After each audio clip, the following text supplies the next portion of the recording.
Oh, the bacon tree.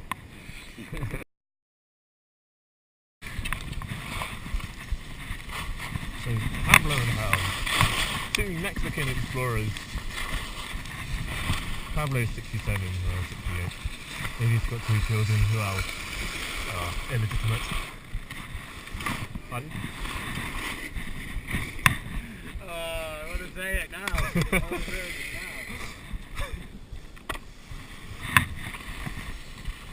So as they're getting quite old, they think, hey, it's time we did one last adventure.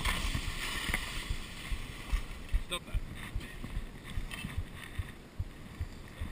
Sure.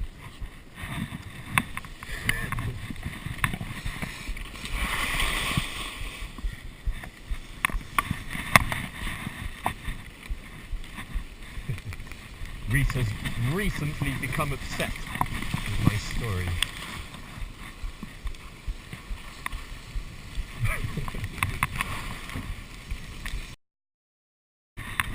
Sorry. So yes, they wanted to go on one last adventure. And they thought, hey, where haven't we been exploring before?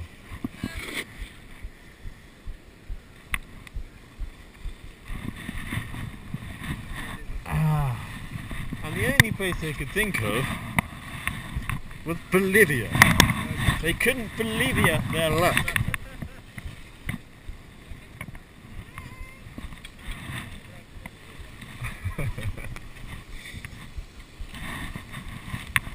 They're on the plane to Bolivia.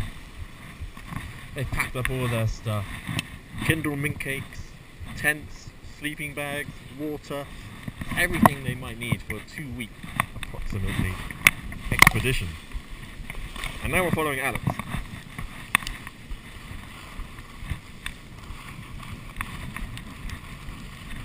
The flight's about 3 hours,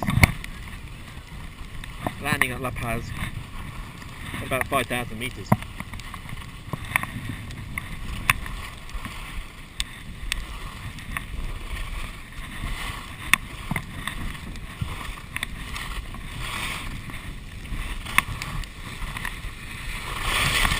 They land, they collect their luggage.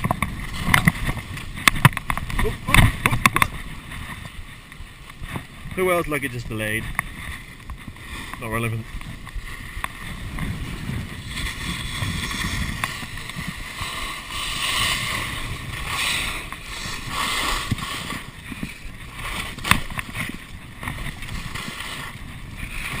And they get a taxi to the nearest wilderness place.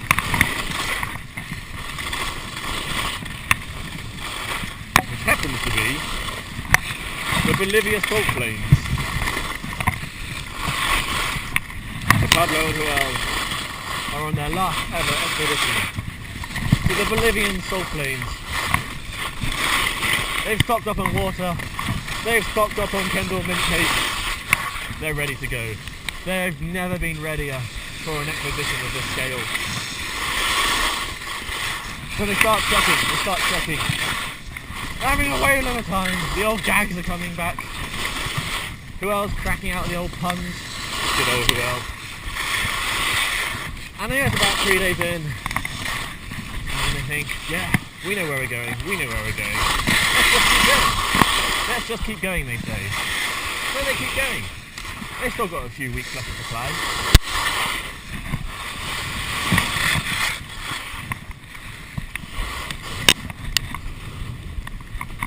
A few more days pass. A few more Kendall mint cakes are eaten. And a few more Kendall mint cakes are eaten. And they keep going. They keep walking through the Bolivia salt plains. Turn off the GoPro, we're not wasting it on this. Until enough time. Anyway, so Pablo and Joel, a few days into their Bolivia trip, as I mentioned in the last episode, and starting to feel a bit hungry. Neither of them want to say anything, they're too proud. Far too proud to say anything. Oh, slow down. 43 left.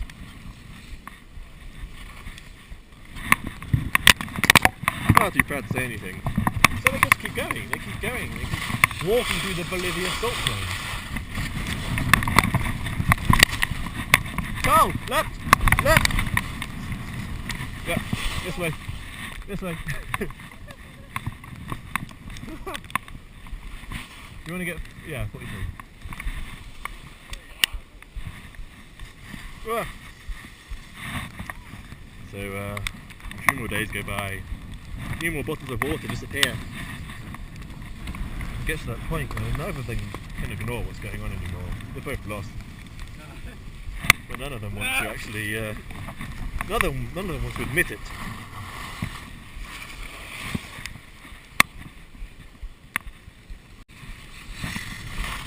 Until Pablo one day, in the younger of the two, swallowed his pride.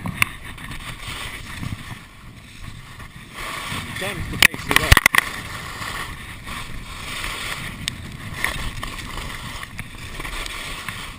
And he says to Joel, "Joel, we're both old. We've both run out of water. We're in a bit of a pickle here, let's admit it, we're in a bit of a pickle."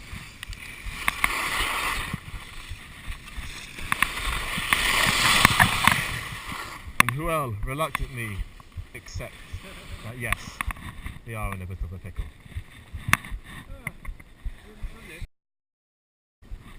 So they've both admitted they're in a bit of a pickle. Pablo and Joel, they're both in a pickle. No water, no Kendall mint cakes.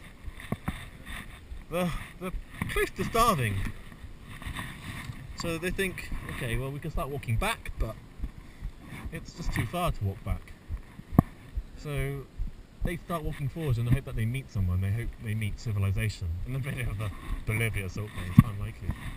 But they keep walking. They keep walking. And a few more days go by. And now... bye! Hi Tom. So Pablo and Joel, continuing from the previous episode, are in the Bolivia salt plains. They've got no food. They've got no Kendall mint cakes. I could ruin it so easily. They've got no I water. can just say one word. It begins with an H. Hello to you too. A bit like bacon tree.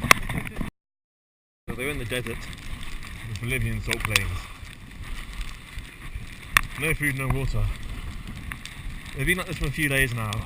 They're really starting to feel it. So Pablo can't go on anymore. He turns to Joel and he says, "Joel, I cannot go on anymore." Joel tries to reassure him. "Not much further, not much further." You know, Pablo, he falls in a heap on the floor of the Bolivian salt plains. Joel tries to comfort him, gives him his last drop of water. Still nothing. Nothing out of Pablo. Pablo just has enough energy to lift his head up. He looks up, he looks into the distance, and in the distance he sees what looks like a tree. Is that a tree he sees in the distance? He turns to Joel and he says, "Joel, do you see what I see in the distance? Do you see a tree in the distance?" Joel turns back and he says, "No, no Pablo, I see nothing, Pablo." Pablo says, look harder, Joel, what do you see?"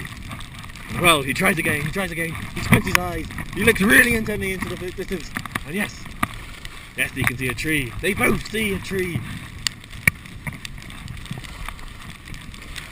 They look closer at this tree. Pablo thinks he sees something shining on one of the branches. He strains his eyes, and yes, something is on the branch. It looks like a slice of bacon. You can see bacon on this tree. Is this some kind of bacon tree? Some kind of glorious bacon tree in the distance. He asks Joel, do you see the bacon on the bacon tree in front? Do you see the glorious bacon hanging from the bacon tree? bacon tree! To be continued. So Pablo and Joel have seen the bacon tree in the distance. This glorious bacon tree. Bacon which can save their life. This glorious bacon hanging from the glorious bacon tree. The bacon tree of life, some call it. This fantastic bacon tree.